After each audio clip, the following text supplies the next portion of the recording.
복숭아를 한다고 복숭아가 나오는 게 아니거든요. 동일합니다. 자, 여기 참여하신 분이 자, 복숭아 있고 단감. 예, 단감. 잘.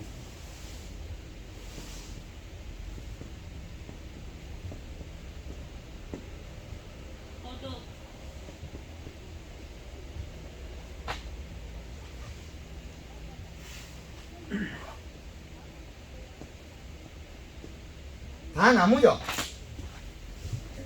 다 똑같은 놈입니다. 다를 바가 하나도 없습니다. 영양 이동에 따라서 효과가 달라진다. 그러면 여기에서 단감이란 요 놈이 저 뒤로 가요. 이 뿌리가 안 나와요.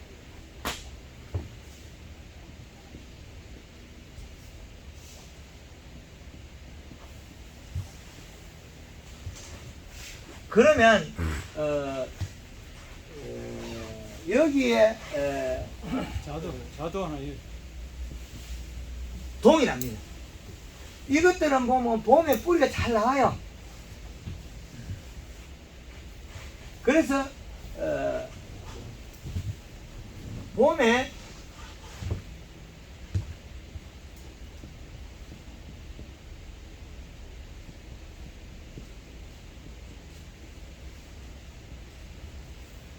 잘 된다.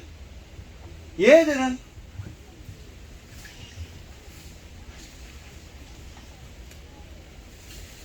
늦게 나와. 이파리 다 나오고 나서 뿌리 나오면 요거는 감이 매저가 새끼 조그마한 거 정례 작업 따내볼 때 되면 이 뿌리 나오려고 그래요. 그럼 잎 두께를 마음대로 조절 잘 못하겠죠. 그러면 얘네들은 비료빨을 잘 받는다. 흡수력이 빠르다는 거거든요. 조기 흡수력이 빨라요. 그럼 비료의 밸런스를 잘 잡아주면 말 잘 듣는 작물. 얘는 맞춰줘도 잘 말 안 듣는 작물. 그래서 단감에서 황금알롱골을 개발했기 때문에 상당히 어려운 종에서 개발했다는 거죠. 비료를 줘도 효과가 없는 종에서 했어요. 비료를 줘서 효과가 없어요. 3만 평 가원에 21다시 복합 비료를 2,000포를 뿌렸어요. 네 나무에다 한 포씩. 올해는 1등 꼴찌. 뿌리가 없는데 비료를 뿌려놨으니까 언제 뿌리냐? 그것도 2월달에 첫 비가 오기 전에. 그래서 이게 땅을 다 깨우치고 하나하나 깨우치 가다 보니까 결국에 땅이 부풀었을 때 비료가 녹아 들어가면 딱 들어가면 땅마에 떨어진 거예요. 땅이 한 30일 떨어지니까 딱 들어가면 이야 이렇게 좋은 게 있나? 개발했죠. 완전히 대박이다 이거는. 그랬는데 이마저도 토속에서 또 바뀌어요. 내려가 보니까 그때 개발했을 때 좋아 죽었어요. 땅을 안 파도 이만큼 들어가니까 얼마나 좋겠어요. 비료를 갖다가 2,000포 뿌려놓고 야 1등 가을에 가니까 도장기만 진 땅 나오지 감이 커요. 그래서 감이 작으니까 뭐라 그랬겠어요. 제가 요놈들이 비료를 가짜로 만들었다.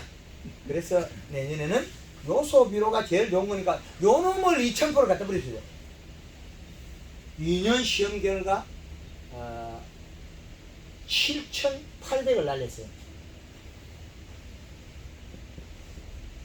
7,800. 비료가 안 나. 그렇죠. 우리 여기 아파트한테 한 2천 몇백만 원밖에 안 할 때 여기 세채가 날라가는데 지금 한 1억씩 하거든요.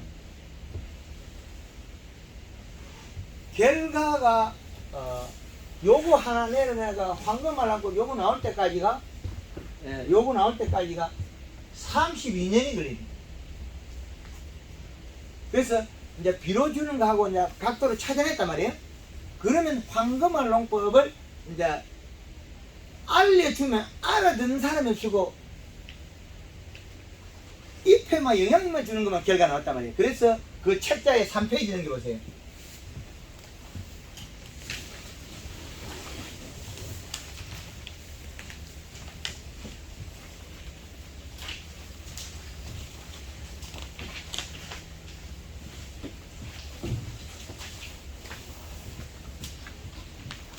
그림 있죠. 그림 3페이지가 4페이지가 5페이지야. 예. 요 그림이 나오면 이 그림을 잎을 떼내버리면 요게 가지만 나와요. 나뭇가지. 나뭇가지만 나옵니다. 또 길이도 물론 관계가 있어요. 요 길이끼가. 가지의 길이. 요 놈이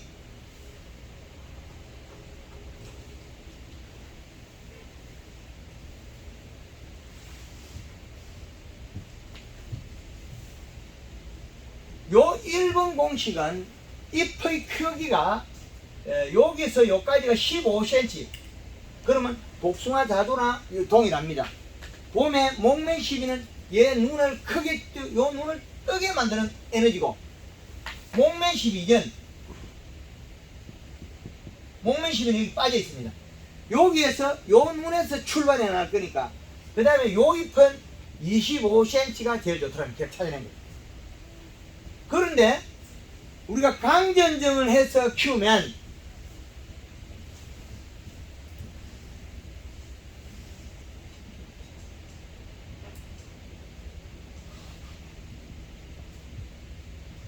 잎의 크기가 다르다는 거예요.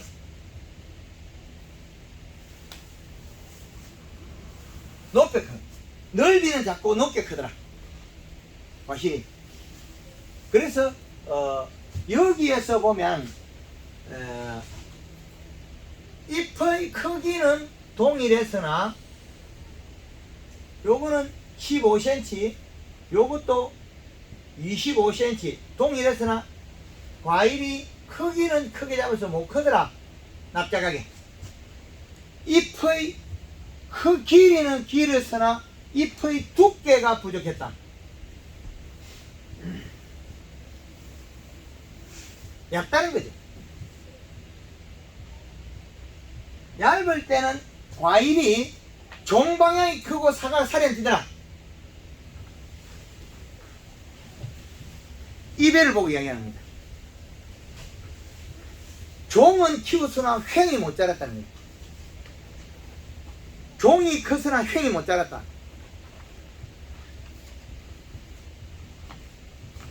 이건 종은 못 컸으나 횡은 키웠다. 세포가 굳어서 안 큰 거죠.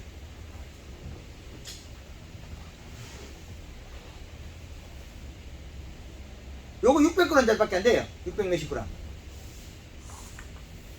요 놈을 갖다가 황금을 넣고 1kg까지 키워버려요.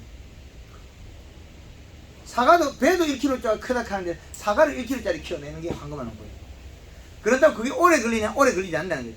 당연히 시작해서 할 수 있다는 거예요. 이 사과가 함량에 가면 아래쪽에 달려있어요. 초기 연면시비 해수를 늘려버렸기 때문에 대과가 아래쪽에 달려있다. 위에는 요런 게 달려, 저 위에는. 그러면 지금 우리가 이야기하던 것 반대죠? 이렇게 얘기해. 그거는 뭐냐면 여기에서 보면 이 관계예요. 감은 횡이 먼저 커요. 횡. 사과는 종이 먼저 크고 배가 종이 먼저 커요. 감이라는 특성 때문에 감하고 딸기, 베리. 근데 베리가 블루베리도 베리냐? 그렇지 않다는 거예요. 잎의 크기에서 길러야 돼요. 그래서 횡이 먼저 크는 종이 횡이 먼저 크더라. 잎의 크기에 대해서. 그러면 얘는 꽃핀 자리에 잎의 크기와 체내 저장 양분이 강력하게 밀었다. 그 대신 전년도 가지가 짧은 걸수록 새순의 신초의 길이가 짧아지더라. 그럼 잎의 크기가 늘어나겠죠. 그러면 새순이 나오고 이거 잘라버리면 되겠죠. 이만큼 절단해버리면 잎이 커지고 과실이 커져요. 경산에서는 잘라버리니까 감이 크거든요. 잎의 개수를 확보해라. 그는 옛날 말이에요. 우리 상주에 우리 선사님, 잎이 개수가 많아야 포도가 크던가요? 잎이 두꺼이 크던가요? 두꺼워야 돼. 4kg 한 덩굴이 4송이라는 이파리 몇 장이죠? 10장이야. 네, 적은 거는 9장. 그러면 한 덩굴에, 굵은 덩굴에 이파리가 10에서 적게는 9장, 2송이를 달고 12장일 때는 4송이를 단다는 거예요. 그럼 우리 책하고는 전혀 다른 이야기죠. 대사작용의 힘에 의한 압력의 차이라는 거죠. 그러면 이 사과는 비록 작아서 적게 줬다고 어제 강의한 사과예요. 비로가 작다. 이해가 됩니까? 이해가 안 되죠? 위에 있을 뿐이지 비로가 작다는 거예요. 갸름하다는 거예요. 얘는 다르죠? 요는 갸름하죠? 얘는 어떻게 돼? 중간에 많이 먹고 또 껍질가 팽이처럼 작죠? 요는 늦가시 작게 먹은 거예요. 또 마지막이 작아요. 비로가. 그래서 요 놈이 클 때 종을 키워놓고 요렇게 큰 일이 와요. 여기부터 이렇게 언제 이해되죠? 여기서. 그래서 마지막에 못 큰 놈은 요렇게 되죠. 밑에 못 컸죠. 요 놈이 어떻게 됐는가요? 여기가 요래가 요래 됐죠. 그럼 요 자리가 못 큰 거예요. 그러면 요 놈은 보면 여기부터 이렇게 또 크죠. 위에는 작죠. 여기는 쬐끄만해요. 근데 이쪽만 전체만 여기만 보면 얘네들이 또 잘 컸어요. 이렇게 딱 잡아보면. 뒤에 이게 비로 먹은 위치마다 다르다. 그래서 우리가 이런 현상의 그림으로서 공식을 발표했거든요. 그래서 잎은 뿌리가 발달하지 않는다. 감에서는 뿌리가 발생하지 않는다. 뿌리가 발생하지 않는 잎을 키워야 된다. 그래서 강전증을 했을 때는 잎은 작으나 뒤가 두꺼워진다 소리죠. 그럼 뿔룩하게 큰다는 거예요. 그럼 횡이 작은 상태에서 이렇게 큰 거거든요. 그 사과가 요게 이거보다도 더 뚱뚱하게 더 키울 수 있다. 이제 보이죠? 종이 작으나 키우는 거죠. 그래서 시장에서 1등 사과는 길이가 짧고 찐빵처럼 늘은 사과, 백화점에서 1등 사과는 이렇게 준수하게 생겨야 돼요. 다르죠? 두 개가 골격이 다 맞아야 된다. 골격이 좌우 대칭이 맞아야 된다. 그 대칭의 구조에서 첫 번째로 차지하는 게 잎의 크기와 두께에 비례한다. 그럼 상주에 우리 손사장님 어떻게 했느냐? 맹물 심으려고 잎을 계속 키운 거예요. 두껍게. 그러니까 포도 껍질이 얇아지는 시기에 포도 요거는 어릴 때는 요 껍질을 형성해야 돼요. 그래야 외부의 침입이 강해요. 그래서 독성 물질을 많이 가지고 있어요. 그 독성 물질이 언제에서 계속 가을까지 달고 가요. 그러다가 마지막에 탁 없어지거든요. 색깔도 한 방에 딱 나야 되고 맛도 한 방에 나야 되는 거예요. 그래서 잎의 크기가 작은 거는 뿌리의 힘에서 이용해서 감의 횡이 적더라. 그래서 4가지 언어를 개발한 거예요. 그래서 요런 경우가 있다. 국에 영양이 부족해지면 종을 키우으나 횡이 못 컸다는 거죠. 이제 이해되죠? 그래서 비료가 부족했다. 그러면 제일 4번에 가 있는 얘는 어떨까?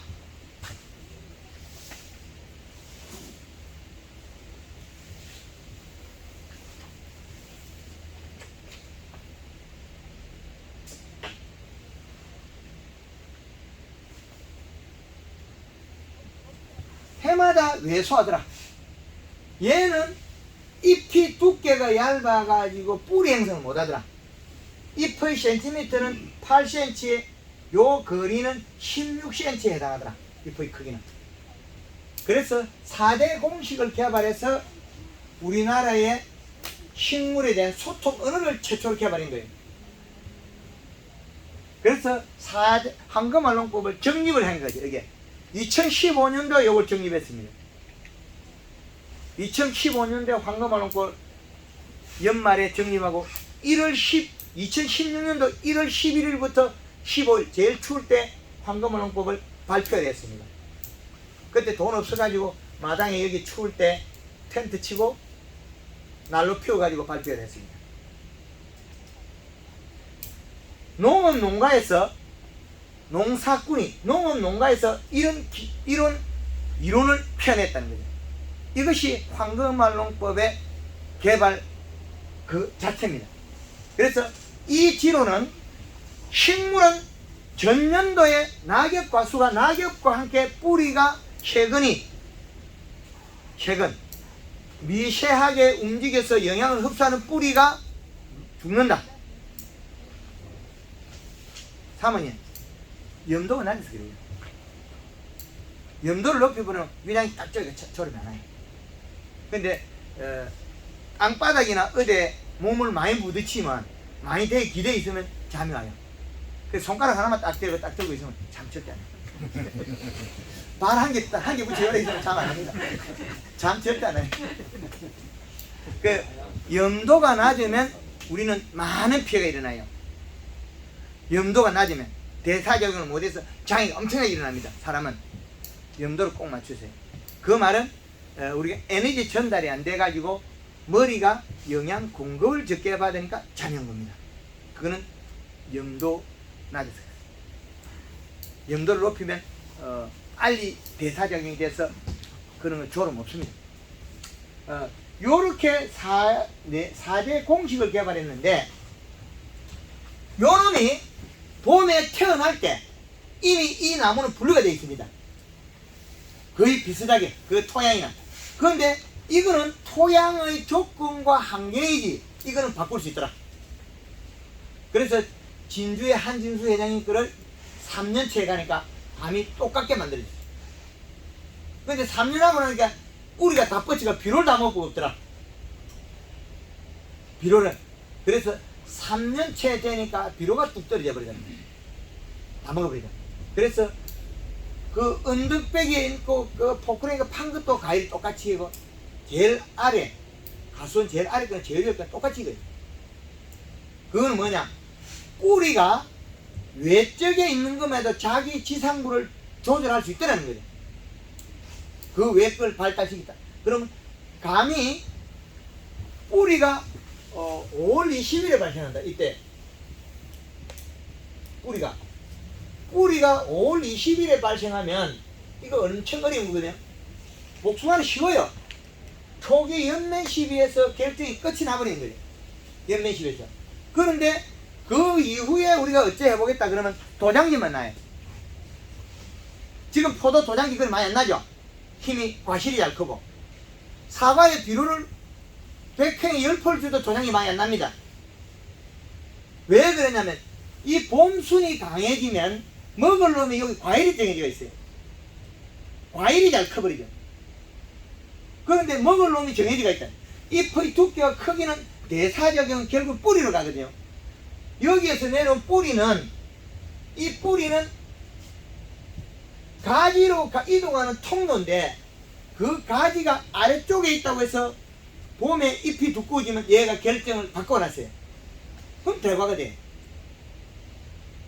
그런데 우리는 상보 우세선보다부터 과일을 키우다 보니까 위에 사과가 크다 그러잖아요. 그거를 확설을 완전히 역설이가 뒤집은 거죠. 이거만큼 이게 황금알롱법이 정밀하게 개발되어 있습니다. 4대 공식이라는 게 이게 아주 잘 만들어 놨습니다. 효율적으로. 그래서 초기 잎 두께가 상당히 중요하다. 복숭아 농사 잘하자면 요것들 다 초기 잎 두께만 두껍게 해주면 결정이 끝나더라는 거예요. 그 다음에는 이식값이 해나고 토양의 토성에서 비료를 응집해가 있는 능력에 해당한다. 그럼 잎의 모양과 두께를 보고 비료량을 주기적으로 공급해라. 이제 이해되죠? 그러면 처음 아직까지의 효과를 못 보고 아직까지 그것까지 도달 못한 분들은 어디에서 밸런스가 깨지냐? 요것이 지난해 같은 경우에는 겨울 탈수가 심했습니다. 겨울에 탈수가 되면 나무의 피부 탈수가 있고 목질부 탈수가 있다. 감나무 묘목을 갖다가 왜 묘목업자들이 가을에 캐 들루가 판매하겠습니까? 죽으니까. 봄에 가보니까 나무가 죽었더라는 거예요. 그래서 가을에 굴칠해서 저장했다가 판매하겠죠. 그럼 안 자라겠죠. 그래서 제가 뭘 했겠습니까? 안 죽는 방법만 계속 연구하는 거죠. 단과 묘목을 저게 한 30 이상 재배 청년회가 판매하고 있으니까. 겨울에 탈수분, 김해, 상동, 대동, 산딸기 12월 중순이나 12월 말 안에 겨울비가 와주면 그 이듬해 대풍, 지난해처럼 비가 안 오고 봄까지 안 오면 농사가 안 됩니다. 다 얼어 죽어버리고. 그것이 겨울의 탈수다. 겨울 탈수. 지난해 지금 복숭나무가 사두나무가 말을 안 듣고 이제 똑같은 나무가 바뀌어버렸죠. 그게 겨울의 탈수입니다. 겨울에 탈수가 되면 잎이 나와가지고 잎이 성장을 해서 커서 오므려졌거든요. 잎이 처음에는 만들어져 있는데 이게 오므려져 버려요. 못 자라요. 왜 그러냐? 여기에서 잎에서 뿌리로 내려가는 영양소는 잘 내려가요. 껍질이 달라붙어 있으니까. 그런데 뿌리에서 지상부로 올라가는 영양소, 뿌리에서 지상부로 올라가는 영양소가 목질부 탈수에서 수관이 제대로 확보 안 되어 있다는 거죠. 체관부가 상처가 났으니까 이동을 잘 못한 거예요. 그래서 위로를 작게 주지 않아도 이런 현상이 벌어집니다. 겨울에 가면 뭐해? 그렇죠. 수관부, 체관부 탈수라는 거죠. 그 뒤에는 열심히 해가 이놈이 되게 무거워요. 그럼 얘는 당도가 엄청 높다는 거예요. 요놈은 자연의 색이 나오고, 요놈이 지금 체관부 탈수예요. 전년도에 그리 좋았던 게 겨울에 비가 안 오니까 그렇게 해버려요. 그러면 이 사과는 점질토예요. 수분을 많이 확보하고 있다는 거죠. 음달, 양달 다 다릅니다. 양달이 겨울에 장애가 탈수가 많아요. 그래서 종묘업자들이 나무를 캐 들르는 이유가 요거예요. 저희 집에 단과 묘목들이 지금 벌써 단풍이 밑에서 올라가는 유튜브 영상 올라와 있어요. 그런데 그 잎마저도 살을 찌우고 뒤집어 놨어요. 엠보싱을 만들어 놨어요. 체내 제형을 가득 집어넣어 놨는 거예요. 단풍이 지금 들었는데도 단풍이 엠보싱이 들어있어요. 빨간 엠보싱. 그러면 지금 여러분들이 교육받고 있는 수준은 어디겠습니까? 최상이 아니에요. 황금알롱금 대표는 밑에 단계를 가리키겠죠. 제가 이루는 건 또 남아있어요. 또 남아있겠죠. 왜 그랬겠습니까? 더 빨리 뛰어가겠죠. 누가 대다수가 내를 따라오니까 내는 더 빨리 뛰어가요. 그러면 아직까지도 공부를 3년째 열심히 하는 분은 어디까지 하고 있냐? 과연 황금알롱금 대표가 끝이 어디냐? 근데 이 사람이 어디까지 밝히고 그만두겠냐 이거죠. 어디까지? 그러면 우리나라의 식물에 대해서 많은 걸 얼마나 파헤쳐 주기를 권하겠죠. 그래서 우리는 이런 현상을 다 줄이기 위해서 계속 연구를 해야죠. 그래서 겨울 탈수를 막기 위한 거다. 그래서 탈수가 된 나무 잎이 쪼리된다. 그래서 단풍을 들이고 겨울 유막 코팅하고 겨울에 물을 줘라. 물을 주면 흡수를 해 있고 땅이 얼음이 얼어가지고 있으면 탈수가 없다.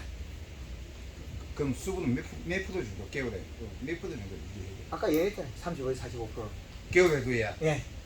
어떤 사람은 겨울은 이 잠을 안 끄고 잠을 자기 때문에 수분이 필요 없다는데요. 그 얼어 죽잖아요.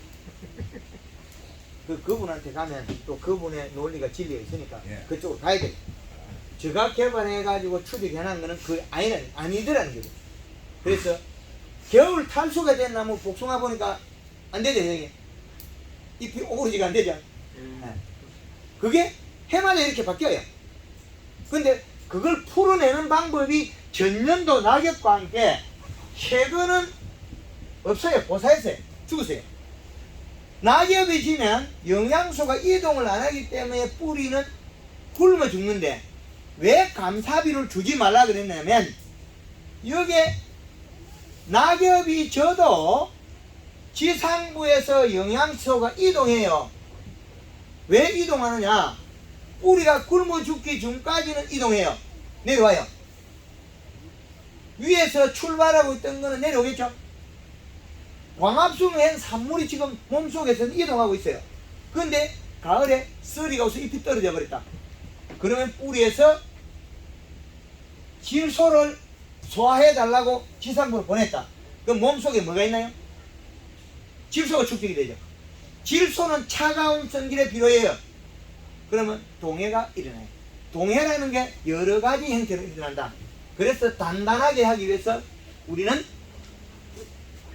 겨울에 탈수를 막기 위해서 단풍을 들인다. 이거예요. 단풍을 들이고 탈수를 막기 위해서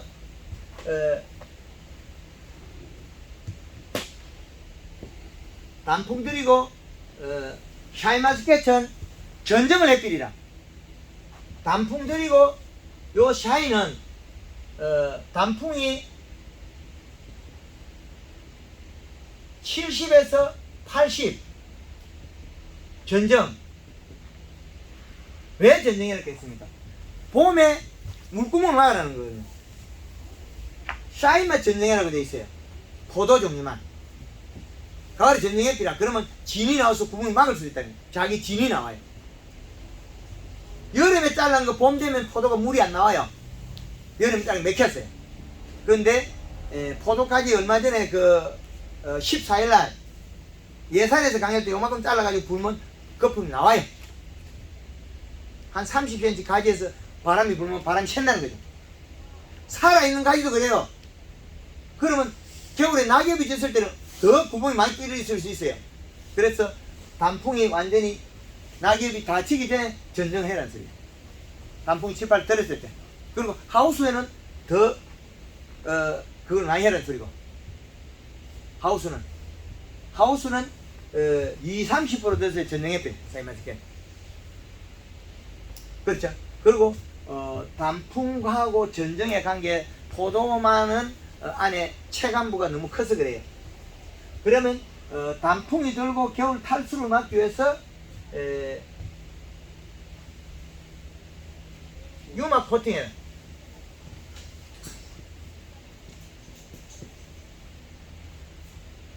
유막 코팅. 물 500에 식용유 18리터, 통풍 4리터, 500 기준이. 그리고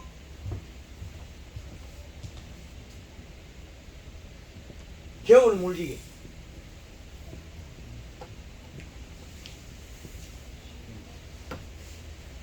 겨울 물지기는 가을에 늦가을에 노지 같은 경우에 흠뻑만 조나면 괜찮은데 용탈이 심한 마사나 이런 데는 좀 문제가 되겠죠. 겨울에도 그럼 물을 그러면 며칠 만에 한 번씩 계속 주기적으로 줘야 되겠네요. 그 이제 토양에서 이제 토성에서 이제 완전 점질 중 점질 중 사질 왕 사질. 자, 이 사과는 이렇게 큰 거는 점질 땅이에요. 탈수가 안 돼서 겨울에 제일 큰 정화가 안 죽어서 그래요. 그리고 토양에 비료량도 많다. 그런데 탈수가 되거나 그래 될 때 요렇게도 될 수 있어요. 근데 내년은 또 바꿀 수가 있어요. 겨울부터 바꾸면 또 바뀌어요. 요 놈이 내년에는 요렇게 될 수 있죠. 유막 코팅을 하고 물을 줌을 해서. 그렇죠. 그렇지. 그러면 봄에 연면 10일에서 바꿔버리면 되니까. 이렇게 바꿔버리면 되니까. 어렵지 않다는 거예요. 그런데 우리는 모든 일을 과거에 머물면 현재가 안 나오겠죠. 미래가 안 나오고. 과거에 우리의 문제를 푸는 방법을 저는 알려드리는 거예요. 설계내는 방법.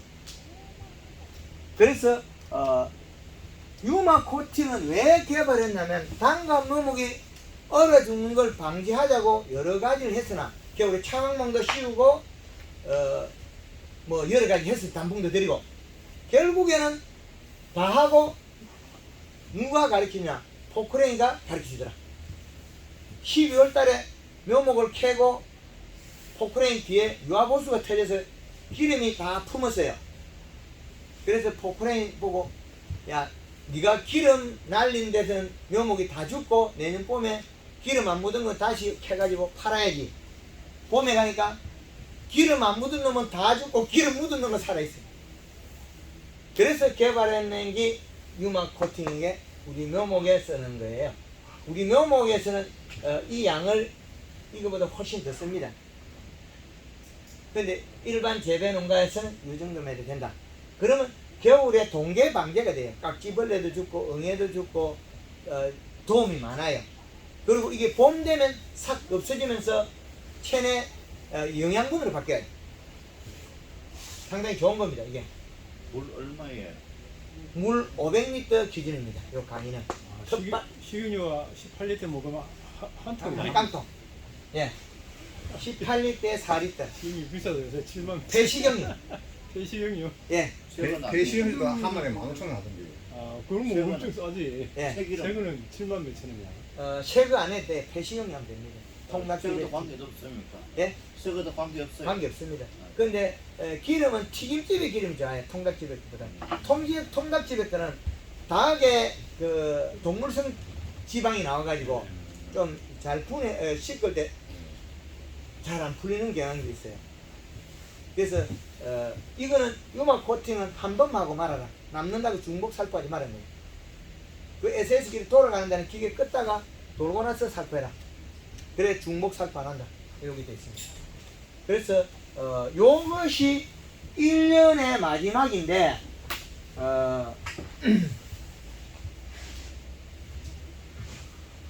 감사 비료를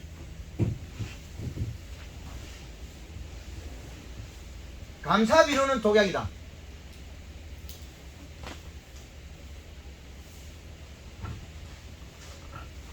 왜 이렇게 강력하게 표현했겠습니까? 샤인마스켓에 지금도 가리가 가단데 인산이 가단데 가을에 퇴비 주고 비료 주면 뭐 줬겠습니까? 독약을 준 거예요. 내년 어떻게 농사 지을 거예요? 이놈이 잎이 떨어지기 전에 비료를 흡수해보면 또 어떤 결과가 나오냐고요.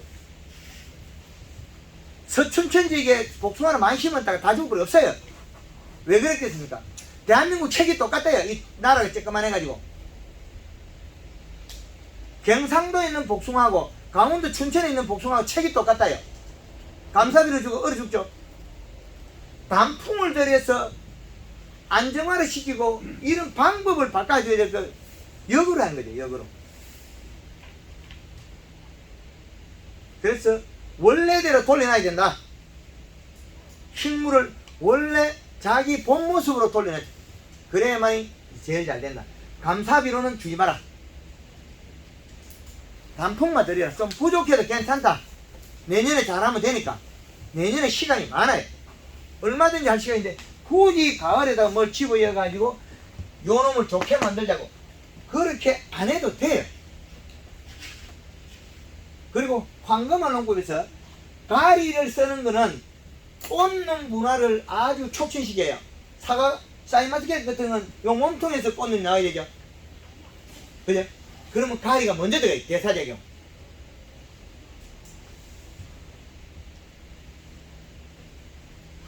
가리는 고온이 된다. 그런데 대사작용과 생식 기능이 있어요. 영양이동이 있어요.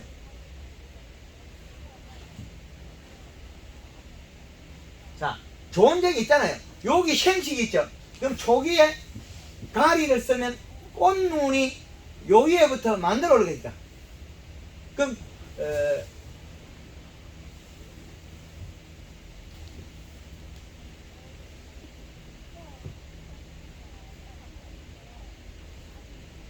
조기에 꽃눈 발달을 시켜버려요. 그러면 단감에서 꽃눈이 위에서 내려오던 걸 아래에서 밑에서 위로 올라가는 걸 만들어내는 거죠. 완전 발상을 거꾸로 한 거죠. 그래서 꽃눈을 밑에서 만들어 올라갔어요. 그러면 이 가지를 꽃눈을 밑에서 만들어 올라오면 짧은 가지, 나무 몸통에 있는 가지들을 꽃눈 분할을 일찍 시켜서 나무를 부피를 줄였다. 최장 부피를. 획기적인 방법입니다. 그래서 과거의 행태를 역설을 내가 뒤집어 비료 역할. 그러면 이렇게 좋은 비료가 왜 가리가 나빠지느냐? 온도가 높은 시절에 가리 비료를 안고 있으면 잎의 함수량이 줄어들고 더위를 많이 타더라는 거예요. 가리 가다 고온열산, 인산 가리 가다 고온열산, 이게 장이 아주 커요. 그러면 질소는 어떻게 되느냐? 질소는 저온성 비료더라.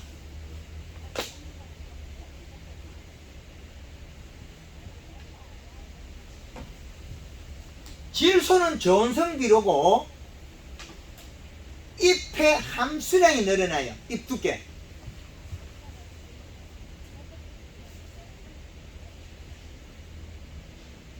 잎 두께. 그러면 저온성이 있게 겨울에 안 좋기 때문에 감사비로 주지 마라 말이 여기에 연결이 되겠죠. 이제 이해되나요? 감사비료를 주지 말라 그런 게 겨울에 독약이기 때문에 주지 말라 그런 거지, 여름에는 질소량이 시원하게 한다.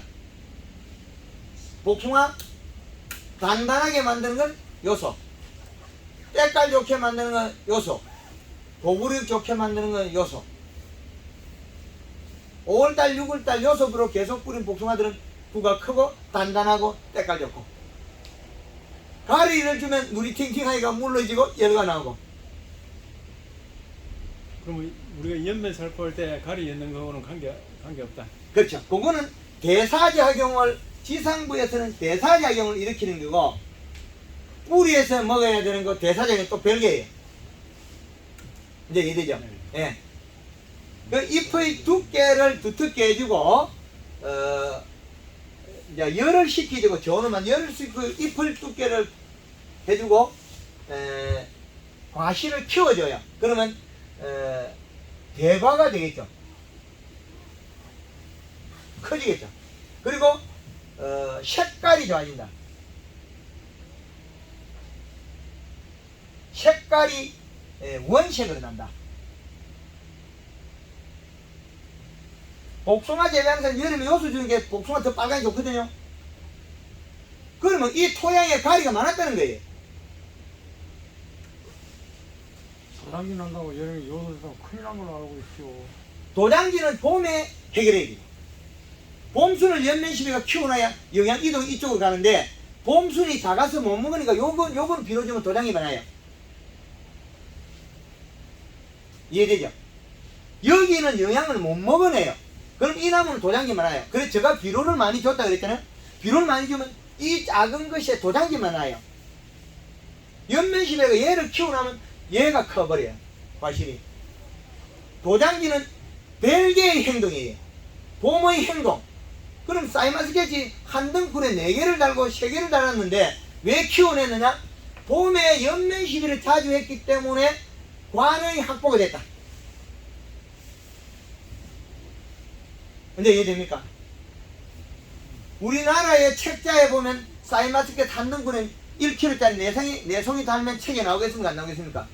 이파리 석장, 넉장에 뭐 2장 석장에 하나를 달 수 없다고 되어 있는 거예요, 책에. 그러나 황금어는 보면 그 뒤집어낸 역설이에요. 잎의 두께와 관계가 있다는 거죠. 영양 이동과. 그럼 맹물을 뿌리고 이동시키면 되겠죠. 이런 관계라는 거죠. 색깔을, 과일을 원색을 내는 건, 깔을 내는 거는 누가 내느냐?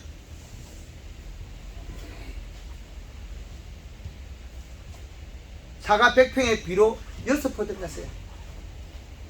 지금도 골드 칼라 2리터에 설탕 500g에 요소 2kg, 염화가리 1kg 들어가요. 덜 컸다는 거예요, 이게 아직까지. 자연의 색깔이 드러났어요. 완전한 색이 드러났다.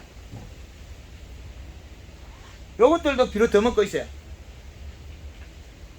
호피무늬가 연결된 거는 비료가 작아서 그래요. 횡이 크면 딱딱 떨어져야 되거든요. 그럼 호피무늬가 떨어져 있죠. 그럼 요건 비료가 조금만 더 먹으면 알이 과일을 다 키워서 때깔이 나와요. 덜 컸다. 아직 다 자라지 않았다는 거예요. 색깔이 안 나오는 거라. 그런다고 얘는 왜 이렇게 되냐?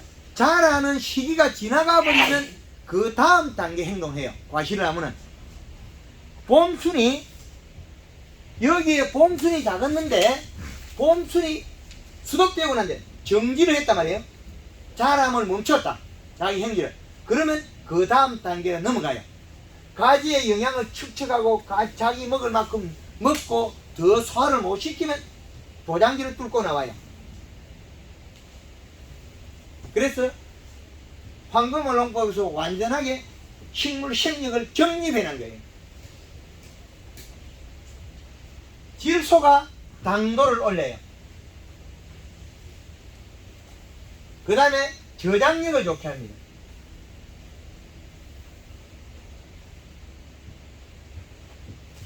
그런데 철원에서 양파에 5월 초에 마지막 비료할 때 요소 뿌린 양파와 NK 뿌린 양파는 두 개가 전혀 다릅니다. 우리가 NK 뿌리면 양파가 저장력이 좋고 단단하다 생각하잖아요. 물러요. 한 망에 3개에서 5개 썩어버려요. 황금어농법 대표 말 듣고 5월 초에 양파에다가 요소 비료 뿌렸어요. 양파가 말려가지고 좋은 창고 들어가기 전에 한 톨도 안 썩어요. 그거는 뭐냐면 골드 칼라에서 대사작용을 하고 질소량이 공기에는 다량으로 필요하다는 거예요. 저온이 필요하다는 거예요. 양파가 더워 죽겠는데 저온이 필요하다는 거예요. 요 부분이 저온이 필요했다. 샤인마스케치 하우스 잘못된 거는 고온이어서 잘못됐다.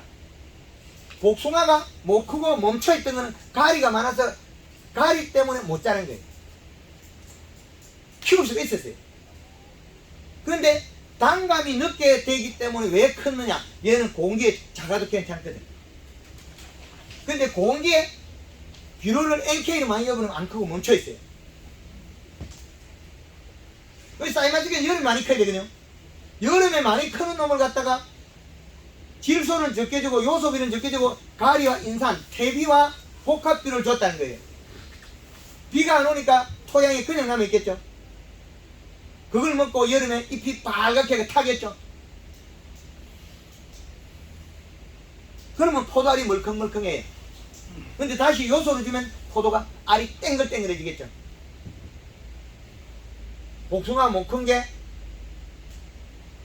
물론 겨울에 다른 원인도 있지만은 가리 가다가 됐거나 질소가 부족해서 못 자는 거야. 그럼 잎이 더 두꺼워져야 되는 엠보싱이 나와야 되는데 엠보싱이 잘 안 나오는 것들은 겨울에 탈수가 많아요. 우리가 비료를 주고 연면식을 했는데 식물이 내 말을 안 듣는다. 내가 원하는 대로. 그거는 겨울에 탈수 때문에 말을 안 들어요. 그거는 어디에 탈수냐? 목질부 탈수다. 그런 나무 나왔잖아요. 그래. 봄에 잎이 크다가 나중에 열어 돼버려. 목질부 탈수입니다. 하여튼 하나하나 정립을 해서 앞으로 많은 자료들을 제가 우리 농가들의 일어나는 거와 저 역시 많이 다니면서 정보를 찾아서 오픈하겠습니다. 그래야만 우리가 다 같이 도움이 되죠. 질문 있습니다. 예. 지금 단풍을 들게 하면 어떻게 해야 되느냐는 답은 잘 모르겠어요.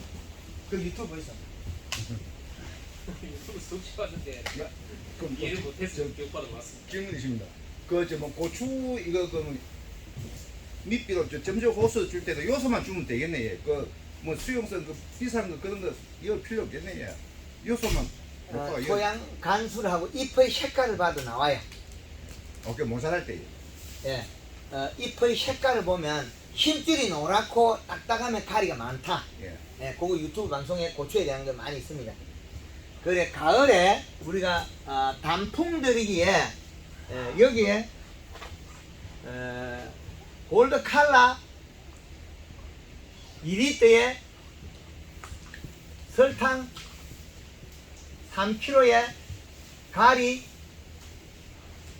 사이마스켓은 3kg부터 하고 사과나 잎이 좀 딱딱한 거 배나 단감이나 이런 것들은 5kg부터 해야 돼. 요거는 사이는 3kg부터 5kg까지 하고 가리. 그러면 다른 것들은 가리 5kg부터 해서 10kg까지 늘려라. 고추를 익히려 그럴 때 이렇게 가리를 늘려가거든요. 저희가 단감에 지금 묘목에 얼마 10kg 들어갔거든요. 7kg 두 분 들어가고 10kg 단감 묘목에 단풍이 들어 올라가요. 지금 제 복숭아 자두 배를 지금 10월 7일부터 지금 단풍 들이기. 단풍 들이기를 2번 쳤거든요. 배는 여기 들어가야 되고 네. 복숭아 자두는 여기로 가야 돼요. 2번 쳤더만 지금 딴 집보다는 지금 단풍이 더 빨리 떨어지는 것 같은데 이게 그래도 걱정인 게라 이게 일이 빨리 떨어져도 되느냐 최고. 그래야만이 뿌리가 멈춰요. 우리가. 잎에서 안 내려가야 뿌리가 멈추는데 잎에서 내려가고 썰이 와서 떨어져 버리면 어떻게 대사작용 여기서 비료가 올라가요. 그러면 질소가 쌓여요 몸에. 대신 대표님 그 잎이 풀어야만이 그 햇빛을 받아가지고 저장 양분을 더 축적을 시킬 수 있잖아요. 단풍이 드는 나무가 질소분이 많은 거예요. 지금은 덜이면 좋은 겁니다. 떨어져도 이상했다. 복숭아는 좀 빨리 떨어지는 종이다. 왜 빨리 떨어지느냐? 저장 양분을 빨리 축적하는 거는 단풍이 예쁘게 들고 저장 양분 축적 모양을 누리끼는 힘없이 떨어지는 것도 있어요. 영양이 없어서 뚝 떨어지는 것도 있어요. 색깔이 아마 예쁘게 들 거예요. 예, 단풍이 자기 본연의 색으로 잘 들어야 된다. 잘못 드는 거는 가짜다. 그리고 단풍이 드는 그 상처난 잎이 단풍이 더 잘 들어요. 낙엽병이 들었거나 뭐 갈반이 들었거나 그 병이 들었으면 영양을 더 빨리 빼가지고 질소분만 빼가지고 영양소 쫙 빼가지고 잎에 빨갛게 그 색소만 남겨놨는 거지. 왜 단풍을 잘 들여라. 요방 단풍 들이게 요렇게 합니다. 그걸 몇월 달에 작물마다 조금씩 달라요. 예, 9월 달부터 들어가야 될 우리 복숭아 잎이 빨리 떨어져요. 복숭아 자두가 그것들은 9월 달부터 이미 들어가야 될 때가 있어요. 수확이 빨리 끝나니까. 그렇죠. 아니요, 그 자체가 빨리 단풍이 떨어져요. 그러니까 단풍이 빨리 지는 종이 있다는 거죠. 그래서 빨리 지는 종은 빨리 해주고 늦게 지는 좀 늦게 해도 된다. 그러니까 고추 같은 거는 끝물 익히기 할 때 끝고추 익히는 거 그거는 이제 수확 40일에서 45일 전부터 하라는 거죠. 그래서 달린 고추를 다 익혀라. 이제 고추는 그러니까 색깔이 엄청 좋던데요. 그렇죠. 익을 때 완전 이런 고추 색깔 똑같은데요. 그렇죠. 맛도 똑같게 만드는 거예요. 그럼 그 혹시 김치 같은 까면 뭐 주부들 뭐 우러나는 것도 똑같습니까? 그렇죠. 아, 제가 계산할 때는 시작과 끝을 같게 만들어놨어요. 이게 두 개를. 그리고 고추 가루를 갈아가지고 냄새를 맡으면 향이 정말 행복한 향이 나와요. 예. 그걸 갖다가 갈아가지고 우리 고추장을 담아가지고 물에 한번 풀어보세요. 얼마나 색이 예쁘게 나오는지. 그리고 화려하게 나와요. 아, 그리고 골드 칼라를 뿌리가 김치 담아놓으면 배추 물이 안 나와요. 아삭해. 그리고 그리고 우리 엄청 고추 사는 맛있어. 사람 다 좋다고 예. 막 미리 막 예약하길래 그 사이마스게 재배해가지고 그 택배로 타니까 이 그 사이마틱에서는 마약이냐 그래요. 계속 먹히니까.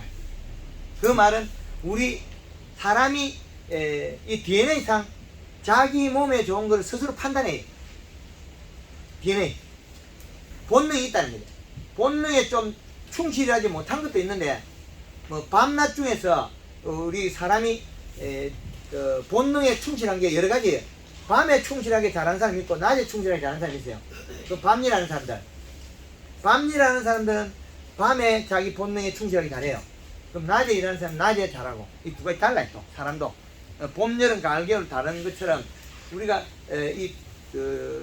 살아가는 구조가 이제 복잡 다단해지기 때문에 밤에만 활동을 많이 하면 밤에 많이 활동하는 걸로 약간 바뀌어요. 체형이. 낮에 많이 움직이면 새벽형으로 바뀌고. 그래서 새벽 토끼 이야기도 하죠. 산골 새벽 토끼. 일찍 일어나서 일어난다. 새벽에 일어난다고 해서 돈 버는 거하고는 또 별게 달라요. 새벽에 일어났다고 해서 돈이 많이 늘어날 것 같으면 새벽에 일어나면 되는데 돈은 소비자가 많이 원하는 품목을 내가 많이 가지고 판매할 때 이게 돈이거든요. 그래서 우리가 이런 작물에서 이런 일을 일으켜서 소비자가 선택하게 한다. 그거죠. 올해 복숭아해보니 맛은 어떻던가요? 좋았어. 크기는? 거기도 상당히 거짓말? 거짓말하면 안 돼. 복숭아가 이따만해야 되는데 이제 그거는 이제 사인이 같은 건 원래 크지를 않습니다. 자전화는 좀 적고 사인이란 품목은 크지를 않다고요. 그 구멍에서 크다 이거지. 양화비는 컸어. 예, 그런데 이제 내년 되고 올해 겨울 탈수하고 요것만 막으면 더 큰 게 나와요. 근데 제가 이야기할 때 뭐 웃자고 하는 거지 핀잔 주려는 건 아닙니다. 예, 기대를 합니다. 예. 보면 근데 수정이 안 돼가지고 예, 그거는 이제 봄에 올해 그 추워가지고 벌이 안 움직였어요.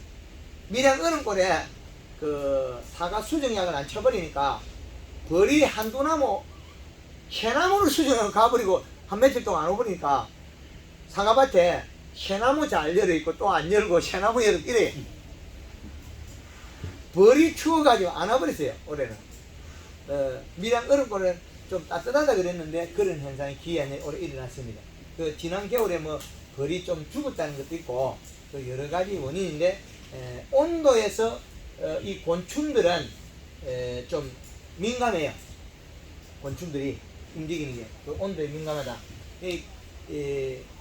갔다가 못 돌아온다는 거죠. 나가서. 그래서 온도를 감지해요. 내가 체온이 식어서 못 돌아온다. 그래서 경상도는 됐나 됐다. 왜 됐나 됐다냐면 강물을 건너갈 때나 우리는 산이 있어요. 그러면 여기서 여기까지를 갔다가 다시 돌아오는 시간이 안 맞아요. 그러면 여럿이 가면 여기 가도 산적이 겁이 안 나요. 그래서 됐나 됐다. 안 하면 안 맞아요. 근데 충청도 가면 됐나 됐다 아니에요? 그런 거 없어요. 아라슈가 생각해보겠다 소리 그게 내는 한다는 줄 알고 착각을 했어요. 사과 가기는 그렇게 많이 해주는데 비로주를 하니까 아라슈가 볼래. 아 올해는 저가 사과 좋겠지. 누가 해서 잘하면 그때 생각해보겠다. 3년 가더라니까요. 사과 100포에 비로 10포 준 사람 없어요. 8포, 7포, 6포, 4포 하니까 웃고 있어요. 강의 14일날 강의 시작할 때부터 끝까지 웃고 있어요. 색깔이 쫙 잘 내려오니까. 그런데 다른 사람도 물론 이제 좀 더 줘가 작년에는 10월 31일날 총평해 줬는데 올해는 14일날 해줬거든요. 작년보다 과도 크고 색깔도 좋아요. 근데 제가 원했던 건 그게 아니거든요. 이걸 원했거든요. 된다 이거. 그랬는데 아직 3년을 목이 터지라고 외쳐도 안 되더라는 거죠. 그래서 경상도 스타일하고 충청도 스타일하고 각 지역마다 달라요. 강원도는 이게 하나가 너무 크니까 아예 출발을 안 해요. 그럼 출발해도 혼자서 가야지 빨리 가지. 둘이서 서히 못 가요. 가다가 어딘가에 그러면 손해거든요. 물 때도 없고. 그러니까 강원도에는 이게 너무 죄가 커서 새벽에 개인 플레이 돼요. 혼자서 가, 예쁘게 빨리 가야 되니까. 둘이서 쉬어가면 못 가거든요. 그러니까 강원도 스타일하고 경상도 스타일하고 청정도 스타일 다 다르더라고요.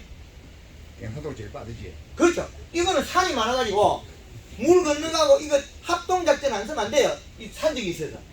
그래서 됐나 됐다. 가야 돼. 그때 안 가고 한나절 있다가 출발하면 티는 이 산에 이거 가다 걸려. 그래서 우리 사람의 스타일도 그 지역의 행성에 따라서 다르더라. 근데 우리나라 전국을 다녀보니까 섬이 작아요. 우리나라 그래 안 많아요. 섬에 있는 사람들은 거짓말 안 하더라. 그거는 여기서 이야기하고 여기까지 가보면 몰라요. 근데 육지, 바다, 이거 섬으로 다 다녀봤잖아요. 그 제주도는 여기서 여기 없거든요. 그럼 요 안쪽밖에 없어요. 그러면 여기서 여기까지가 1시간밖에 안 걸려요. 그러면 요리 가면 30분밖에 안 걸려요. 여기서는 절대 거짓말 안 해요. 제주도 가보면 왜 거기 대문이 없는지 확실히 알았어요. 지금까지 거짓말하고 튀보이 바다인데 바다로 튀었다가 살 확률이 별로 없어. 여기 육지로 와도 지 혼자서 살 수가 없어. 이게 뭐 배 타고 이까지 건너올 수가 없어. 이게 제주도에서는 거짓말을 할 수가 없어요. 대문이 필요 없어.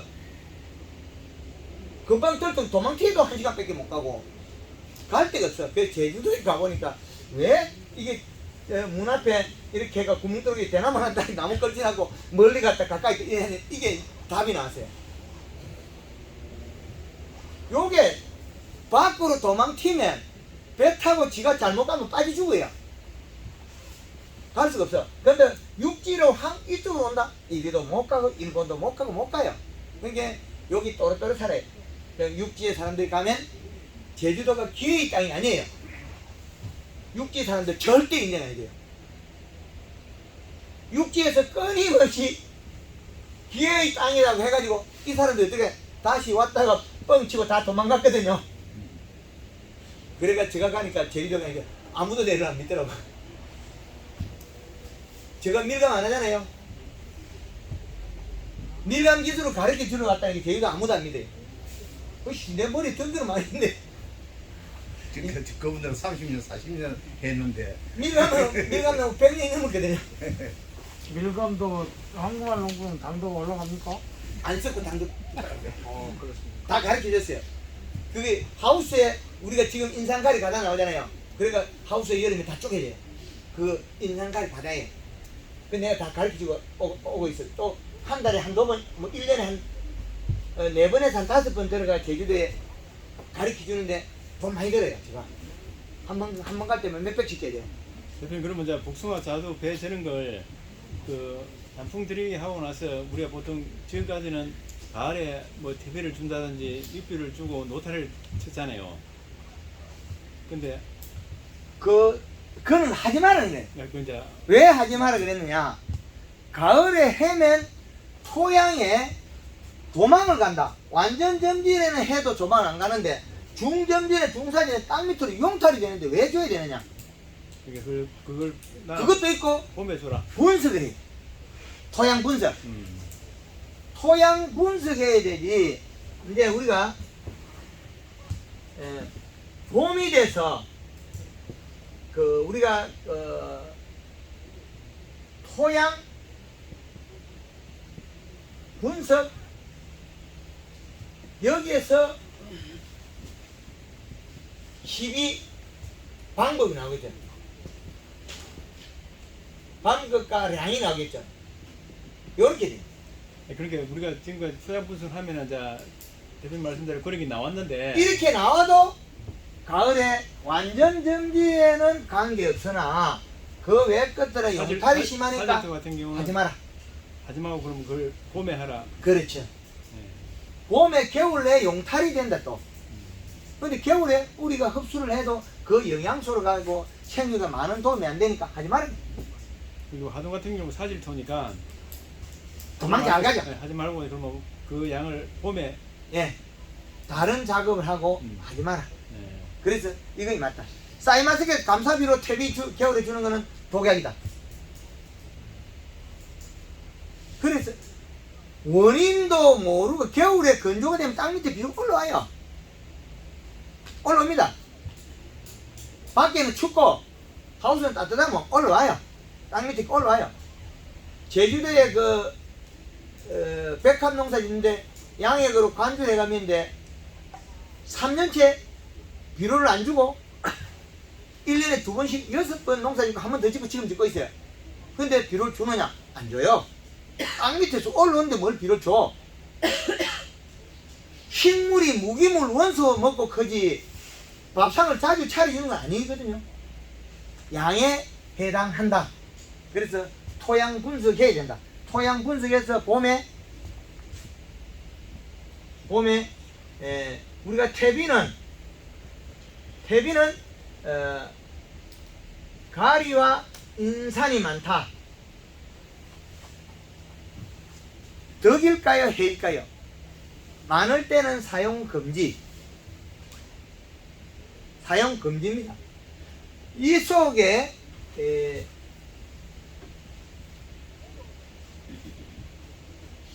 질소량은 아주 소량은 있답니다. 서산의 생강이 7월달까지 누리끼리 살아있다 8월달 9월달 죽어요. 왜 죽겠습니까? 가리, 가다, 고온열상. 예, 대표님 질문이십니다. 요 인산이 불량성 이 토양 검증하면 불량성 인산이라 이게 있어도 흡수를 못한다 해가지고 인산을 줘야 된다던데 거기 그 어떻게 생각하십니까? 그것도 뻥입니다. 의입니까? 예. 10% 이렇게 우러나오는데 인산이 많으면 나무에 10% 이렇게 청태가 껴요. 예. 청태가 끼인단 말은 몸으로 풍겨내는 거예요. 응? 이놈이요 다 못 빗다. 어지 끈적끈적 이놈이 또 다 못 빗네. 어지는 여기 인산이 튀어나와 끈적끈적했어요. 약간 동네. 제가 햇바닥 핥아 먹었어요 그걸. 그래서 약간 끈적한 기가 있네. 나무에서 인산이 튀어나왔어요 저게. 저 집도만 그래요. 그리고 어제 강의 중에 인산 가다에서 사과에 꾸리백이 있다. 밀벤, 고두병 안에 영양이 축적된 거 그거 다 인산이다. 인산 과다 축적이다. 인산이 피해에 대해서 안 나와있죠 우리 책에. 한 번도 못. 사이마스켓에 가리 가다 피해 나와있습니까? 안 나와있죠. 복숭아에 가리가 많아서 복숭아 안 컸다 안 나와있죠 책에. 예, 그렇죠. 예, 그래서 인산이 과다되면 어떤 다른 장애 요인이 발생합니다. 그리고 땅에 청태가 끼입니다. 토양 분석하면 나와요. 그러면 안 주면 뚝 떨어져 버려요. 밀양에서 아까 여기 오신 분 요소만 사이마스켓 계속 주니까 인산하고 가리가 뚝 떨어져, 가리가 더 많이 떨어져 버렸어요. 인산이 조금 나오는데 가리 뚝 떨어져 버렸어요. 근데 가리 줘야 돼. 퇴비 좀 주라 그랬어요. 이제 퇴비 좀 주고 NK비로 질소가 많은 거 30에 뭐 12짜리 줘라 그랬어요. 이렇게 계산하는 거예요. 그 다음에 그 칼슘하고 마그네슘은 또 높아요. 근데 그런 거 줄 필요 없거든요. 그래서 우리가 많았던 것 때문에 피해가 일어난 걸 가지고 아직 분석이 제대로 정립이 안 돼 있다는 거죠. 그래서 퇴비가 목적이 있어야 된다. 그 다음에 우리가 밑비료. 밑비료는 어디에 준해야 되느냐? 토양 분석에서 결과치에 없는 거에 준해야 됩니다. 꼭 요걸. 네, 그거 맞습니다. 그렇죠. 그래서 황금을 농구 대표가 이제 안 되겠다. 개개인 집에 하더라도 내가 분석할 겁니다. 저한테 줬다고 또 분석하지 안 하는 게 아니고 하세요. 저는 저대로 분석해서 우리 농가들의 황금을 해온 농가 우리나라 전체 일어날 일을 계속 저도 좁혀가지고 함축을 할 겁니다. 그래서 또다시 정보를 알려드릴 겁니다. 그래서 요놈 색깔 잘 난 사과나무 밑에 그걸 파오라. 안 난 나무 파오지 마 아예. 그거 내 필요 없다니. 그거까지 다 하다 내가 어떻게 일도 안 오. 서산의 생강밭에 가서 생강 죽은 자리 흙을 파와요. 왜 그랬겠습니까? 죽은 건 얼마나 살리는 게 쉽잖아요.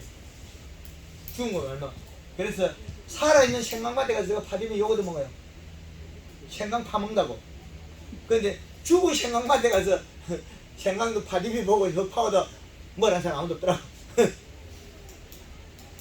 다 죽었는데 뭐 한 놈 더 들어가도 손해가 없다는 거지. 고향곳은 언제 만들었습니까? 지금입니까? 아니면 시기가 주로 봄에. 내가 하고 싶어. 그래야 우리는 연중할 수 있다. 그죠? 생육 기간에 해란 말이에요.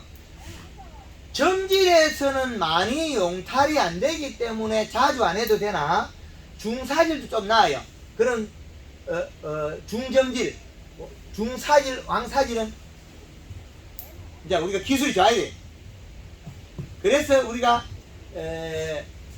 식량하는 노는 찰땅에 노는 나라 친 거는 우리가 먹고, 모래땅에 있는 거는 매달게 아이고.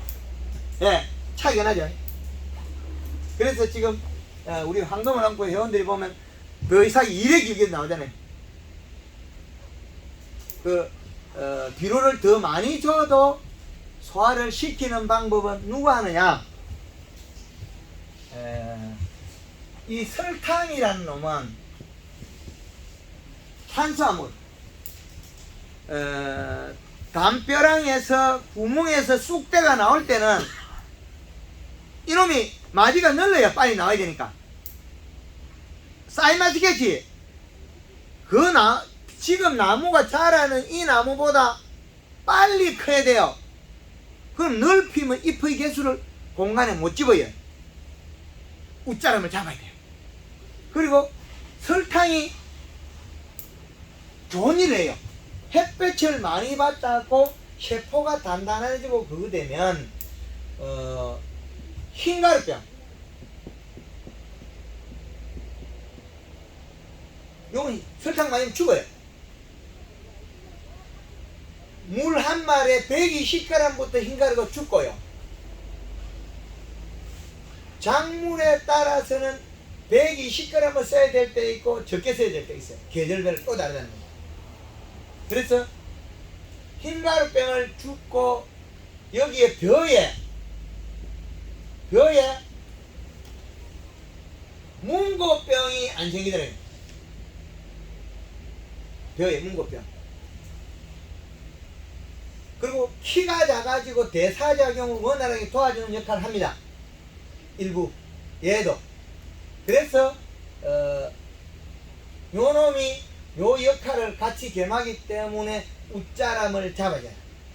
그러면 쌀맛이 이놈 기 가는 걸 갖다가 마디가 이거 늘리면 안 되겠죠. 좁아요. 이파리를 뚝 꽂고 켜버리면 하우스 잎이 많이 못 들어가야지. 작고 두껍게. 포도 알은 크게. 근데 작고 두껍게 알은 크게. 그러면 우리는 칼슘을 생각하죠. 인산칼슘, 인산가리. 보통 그거죠. 인산가리, 인산칼슘 대사작용이 멈춥니다. 특정한 영양소가 많으면 멈춰요. 그죠? 근데 우리 그 골드 칼라를 쓰니까 멈춤이 없죠. 부드럽잖아요. 그리고 과실도 딱딱함이 없죠. 얇은 것 같지만 부드럽죠. 네, 그 속에 오묘한 작동을 만들어내야 되거든요. 그러면 그 복숭아를 먹었을 때, 아, 너 그 복숭아 맛있더라. 자네 복숭아 맛있더라. 또 달라. 이 소리가 나와야 되는데, 아, 그냥 먹었지. 말 안 하지. 아, 괜찮더라. 그냥 그건 별로 안 좋더래요. 이 한국말 농구를 많이 하는 거 올부터는 복숭아가 다 맛있던데. 예. 예. 올해는 좀 맛있어. 그 작년 재작년에 엄청 그까 거기였는데 예. 요즘에는 과일이 다 맛있어요. 예. 예, 대부분. 정확한 답변인데, 지금 쌀매스기 가격이 싸서 구포장에 가면 한 상자에 10,000원 합니다. 구포장날 가면 아무도 안 사는 거예요. 너무 그건 과일 생산에서 그런 거 아니에요? 아니, 아니. 맛이 없어서. 맛이 없어서 안 사먹는데. 오늘 먹기 맛있던데요. 우리 프로들이 한 거잖아요. 저한테 들고 오면서 맛없는 거 하면 지마 욕을 가만두겠습니까? 아, 그래서 그래, 이제 저는 좋고 나빠도 저를 보여주면 우리는 서로 내 수익을 내기 위해서 이제 저는 어떤 거든지 혹시라도 자기 감정이나 개인적으로 손해를 입히자는 게 아닙니다. 제가 표현력이 좀 잘못됐을 수 있는데, 그래서 우리는 서로 상생하자. 그 우리나라의 물건이 좋아야 외국계 안 들어온다. 이겁니다. 그래서 설탕이 역할을 잘 하는데, 이 설탕이 흰가루병을 잡고 좋은 겁니다. 설탕은 보온에도 좋고 저온에도 좋고, 고온, 저온을 이기는 게 설탕이다. 설탕. 그래서 봄에 설탕 양의 조절에 따라서 또 다릅니다. 이제 적게 쓰는 거는 한 40에서 60 그램. 요거는 뭐냐면 자기 범위를 맞추는 거다, 범준에. 근데 열무를 키우는데 키를 줄이면 안 되거든요. 열무를. 그럼 열무, 잎을 뭡니까? 예, 이 줄기가 좀 커야 되는데, 그래서 열무는 40이 더 낫고, 쪽파라면 적당하게 한 60에서 40 사이다. 이걸 조절해야 돼. 그런데 이제 요놈이 겨울로 들어가거나 절간을 좁힐 때는 얼마까지 들어가야 되느냐? 이제 겨울에는 80g. 겨울에는. 그 다음에 이제 절간을 좁힐 때는 120g. 이 말은 물 500에 1.5리터, 2리터, 2kg, 요거는 3kg. 키로. 그럼 설탕이 겨울에 이제 양에 따라서 달라지는데, 겨울에 마늘에 칠 때는 5kg가 들어가야 된다. 200g이다. 그러면 겨울에 마늘에 들어가는 거나 봄에 목매 시비에 들어가는 거나 동일하다는 거예요. 설탕량이. 목매 시비에 들어가는 거, 연매 시비는 절간을 좁히는 요구예요.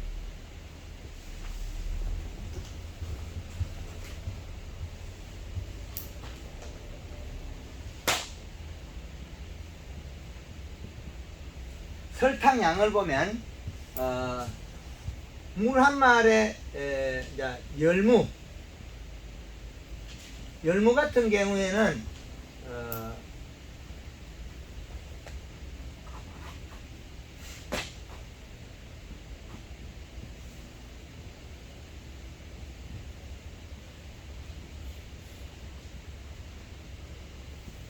여기에 7월 15일 이후에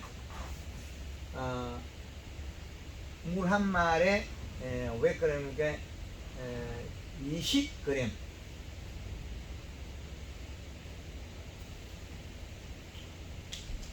물 500에 500g.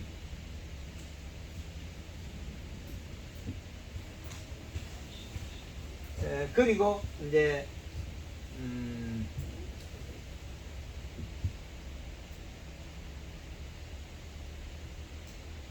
열무, 그 다음에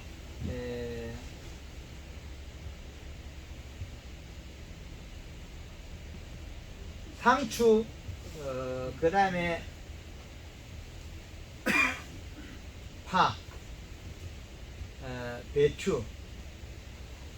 요거는 상추, 배추, 파에서는 40에서 60g. 그리고 60g이 되고, 그 다음에 봄에 과수에서는, 봄 과수에서는 설탕이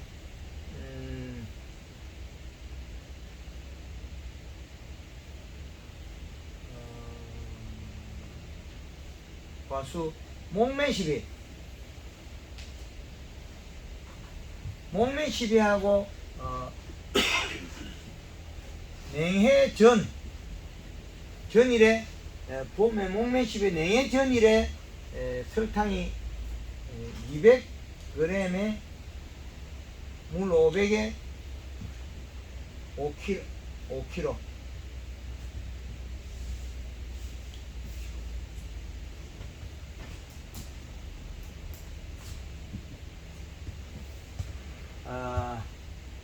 그리고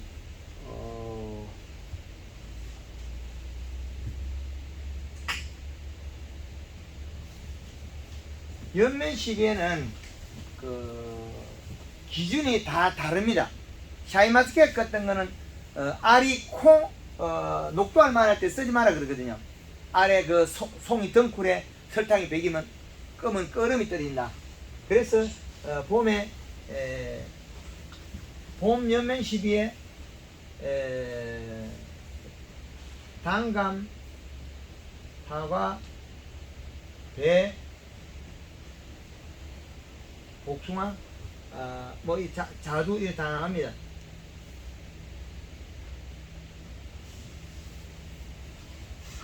사이는 녹두알. 녹두알 때 금지. 녹두알 크기 때 금지. 복숭아도 구슬 크기.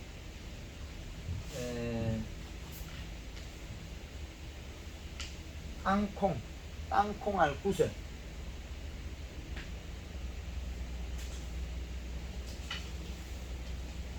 애들 구슬치기 하는 거야. 그다음에 땅콩. 이때부터 금지. 그렇게 돼. 이 두 개는 금지예요. 왜 그러냐면 복숭아의 털에 설탕이 배기면 곰팡이가 핀다. 샤인의 줄기에 설탕이 배기면 다음에 검은 끄름이 곰팡이에서 떨어진다. 그럼 알이 약간 보기 싫다는 거죠. 그리고 요거는 설탕이 물 한 마리는 120g이고 물 500에는 3kg다. 이렇게. 요게 기본이고 그 다음으로서는 이제 마늘 같은 게 겨울에 이제 늘려가면 되고 마늘은 마늘 같은 경우는 설탕량을 늘려버리면 여기 잎 사이에서 들어가요. 그럼 쫑도 못 올라와요. 근데 쫑이 못 올라오고 안에서 쫑이 생겨요. 그럼 그래서 그렇습니다. 네, 설탕량이나 비료가 들어가 버리면 쫑이 안 올라와요. 뻥 되는 거 있죠. 네. 연면 시비가 농도가 높아도 마늘에 장애가 일어납니다. 그러겠지? 그건 너무 많이 좋은 게 아니고. 과유불급은 어디도 있습니다. 그래서 우리가 인산 가리 가다에 대해서 우리나라에서 안 밝혔던 게 이제 지금 강하게 많이 밝힐 겁니다. 그래서 그걸 내리지 않으면 피해의 정도를 몰랐기 때문에 일어났는데 사이마스케트 농사 잘못된 거, 복숭아가 여름에 안 큰 거, 노랑이가 이렇게 노릇탱탱하게 안 큰 거 다 가리 가다 질소 부족입니다. 5월달에 그 복숭아 낙엽지죠. 애색이 약치면 뒤에 이파리 확 항문된 거 질소 부족입니다. 그래서 하엽이 떨어지는 거 쬐끄마한 게 단풍이 들어가 떨어지면 무조건 질소 부족이다. 과수에서 요소를 줘라. 그렇게 됩니다. 그래서 가리의 성질이 이게 봄에 연면십에 설탕이 여기까지인데 이게 계절별로 작물별로 조금씩 달라요. 그래서 계절별 이식값도 다르고 작물별로 다르다. 그리고 한 그 사과나 배는 봉이 사뿌리게 뭐 설탕이 좀 들어가도 괜찮은데 일거리 들어가도 괜찮은데 단감이나 이런 그 단감이나 사과에 설탕을 쓰게 되면 500g 이상 쓰게 되면 얘가 7월 15일 후에 과일이 맺혀요. 안 좋아요. 그건 요 봄에만 쓰고 작물마다 조금씩 달라요. 그 품목의 유튜브를 봐야 됩니다.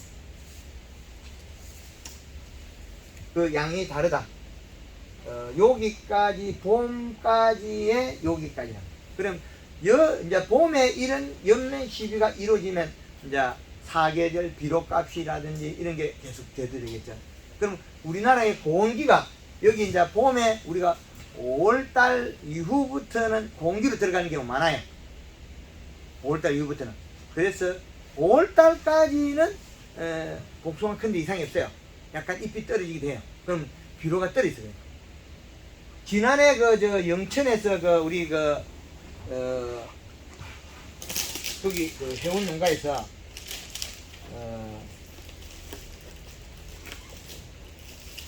복숭아에 비료를 줬는데 잘 만들었네.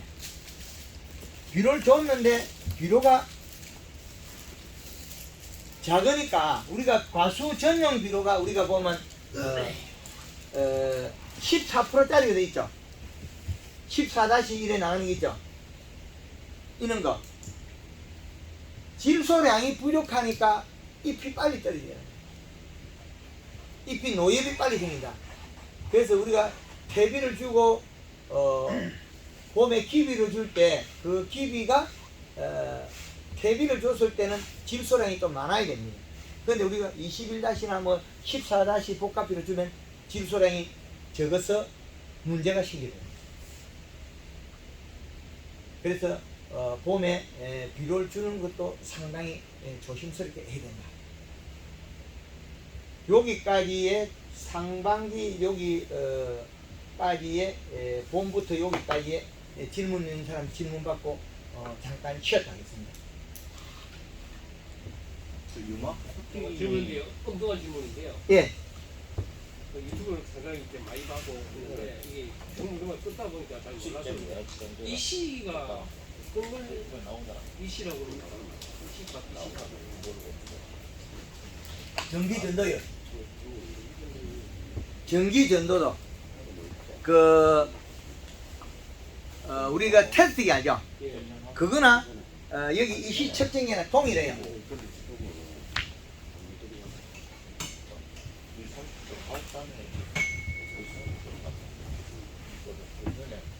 요거나 동일합니다. 요거 켜지고 난 다음에 여기 센서봉 위측에 요 아래 위 2개의 센서가 있어요. 산발이로 쓰면 이렇게 길쭉한 것들은 산발이 있거든요. 그건 쓰면 안 맞아요. 여러 군데를 잡아버린 거죠. 느르게.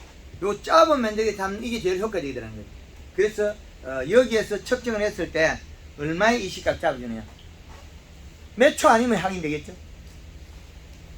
자, 지금의 저 손에 수분이 40%의 이시가 0.7이 나오겠죠. 다시 한번 해보겠습니다.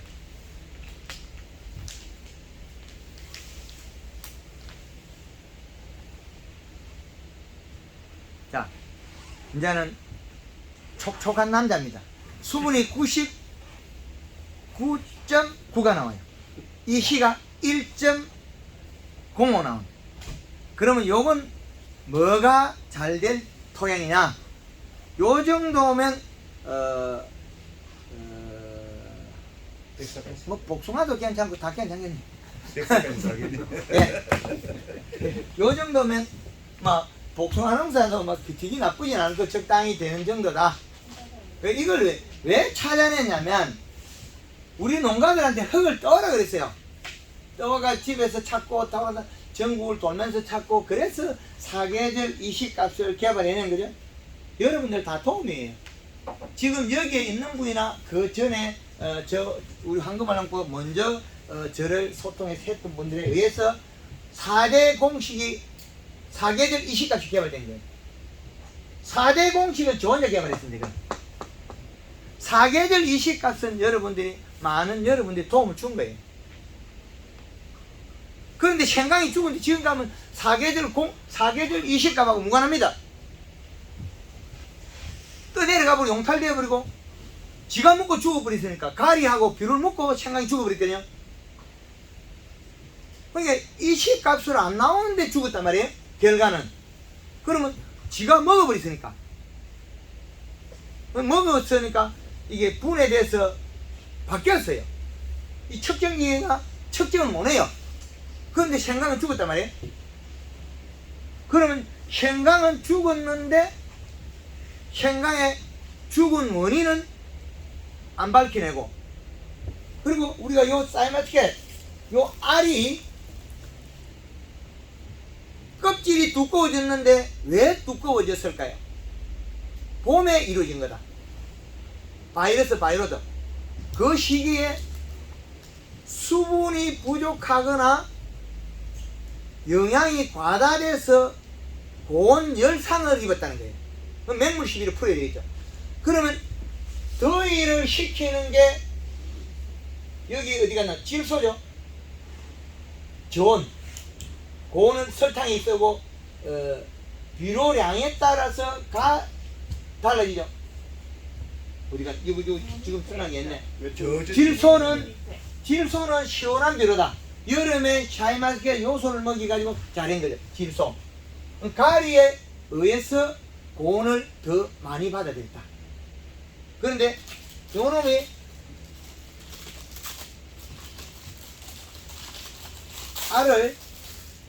요 알이 작아진 거는 왜 작아졌냐면 원래 생성될 때는 작게 안 돼 있어요.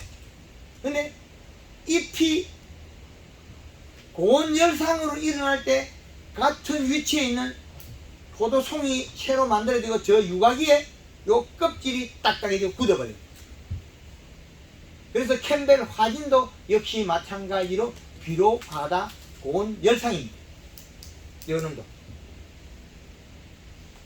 그리고 요게 색깔이 약간 노란빛이 된 연한 청색이 돼야 샤이마틱 색깔이고, 요놈이 보면 약간 요렇게 하면 붉은색을 떼어요. 요 끝이. 그러면 얘는 지금 현재 가리 과다입니다. 여기 나와요. 그렇죠. 저 집에 사고 있으면 여기서 제가 찾아내고 있잖아요. 단풍대리기를 집에서 하고 있는데 저는 요는 보고 요 찾아내고 있잖아요. 가리 가다라고. 안 가르쳐줘도 괜찮아요. 안 가르쳐줘도 괜찮아요. 이제는 요는 보면 요는 대가리 빨갛단 말이에요. 가리 가다 고온 열상이 일어나고 있는 거 여기 자세히 보면 요 휴대폰 찍어 확대하면 더 잘 보여요. 그래? 그래서 각 행성 시기에 따라서 다르다. 예, 됐습니까? 예, 그래서 또 다른 거 질문. 예. 분들이게 하는데요. 요거 먼저부터. 주먹 코팅이 예. 시점이 언제쯤 하는 게 제일 적합한가요? 낙엽 지고 12월 초라고 이게 안 돼 있던가요? 겨울. 첫 여름에 울고 유막 코팅. 전쟁하고 어디 사이마트겠지? 예. 예, 그건 12월 초에 하면 돼요. 첫 여름에 울고 난 다음에. 첫 여름에 울고 난 다음에. 그럼 자르고 난 뒤에 천얼은 예. 예, 그때는. 예. 분들이 그 가리가 열매를 달아놓고 몇 킬로까지 나와요? 그 열매를 달아놓고 단풍 들이기를 함부로 하라고 사과에 안 하는 이유가, 지금 사이마스켓은 우리가 지금 요놈이 아직 약간 여유가 있으니까 이걸 해도 저래도 괜찮아요. 가리를 먹이가 당장 올려도 괜찮아요. 그런데 문제는 요놈을 따르라고 단풍 들이겠다. 이거 터져버려요. 근데 이해되죠? 그래서 열매를 달아놓고 단풍 들이기 함부로 안 하는 원인이 그거예요. 3킬로까지 했는데요. 그 3kg 갖고 이제 멈추세요.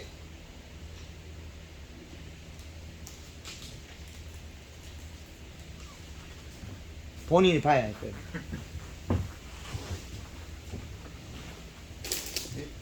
이 색깔이 제일 좋은 거 아닙니까? 이 색깔이 보면 뭐라 이거. 자세히 보면 여기 약간 붉게 보이죠, 대가리가. 그죠? 대가리가 약간 붉게 보여. 맞죠? 그래서 본인의 집에 행위를 저한테 가져오면 제가 찾아 끄집어내갖고 그렇게 샤이마스켓이 왜 잘못됐을까요? 지금 얘가 지금 얘도 열매가 덜 컸다고 약간 물은기가 들었거든요. 그런데 거기에다 가리를 넣었으면 어떻게 했습니까? 열과 현상이 올라겠죠. 열이 온도가 올라갔겠죠. 가리는 고온을 올리잖아요. 그러면 열이 나겠죠. 열이 나면 어느 부위가 갈색으로 갈변 현상이 나와요. 갈색. 그래서 껍질이 약간 그냥 살짝 튀었어요. 더 이상 하면 안 됩니다. 더 이상 하면 품질에서 당도는 올라갔었는데 색깔이 왜 이러냐 이래요. 그리고 봉투를 하도 이렇게 비벼봐갖고 예. 그래야 붉은색도 많거든요. 물론 물론 그럴 수도 있는데 그러나 얘는 가리에 의해서 일어났다. 가리를 먹었어요. 그래서 열매를 달아놓고는 함부로 못하게 하는 그 원인입니다. 이제 예제죠. 또 다른 분 질문 있습니까? 네.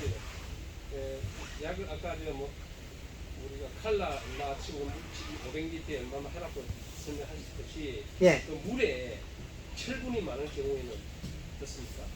철분을 중화해가 써야죠. 중화했어야 됩니까? 예. 지하수를 파는데 지하수가 철분이 너무 많다고 이야기를 해서 예. 혹시 감나무를 심는데 감나무에 뭐 영향이 있을까 봐서 예. 예. 철분을 그냥 그대로 박았으면은 안 좋습니다. 잎이 갱화가 돼요. 잎이 딱딱해져요.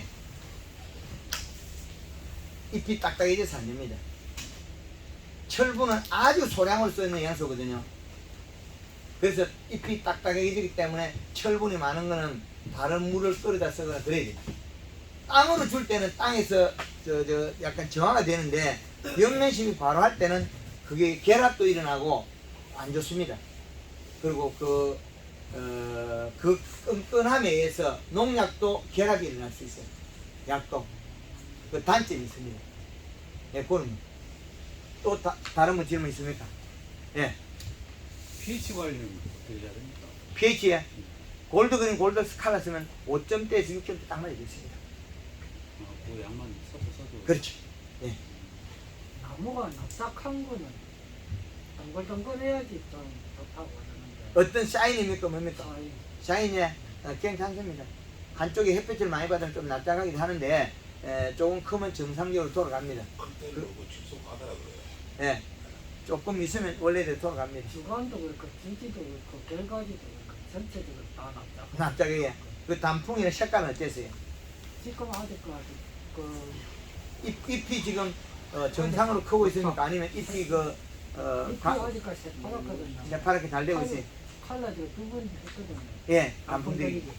네, 일주일 간격으로 2번이 찍었거든요. 네. 예, 괜찮습니다.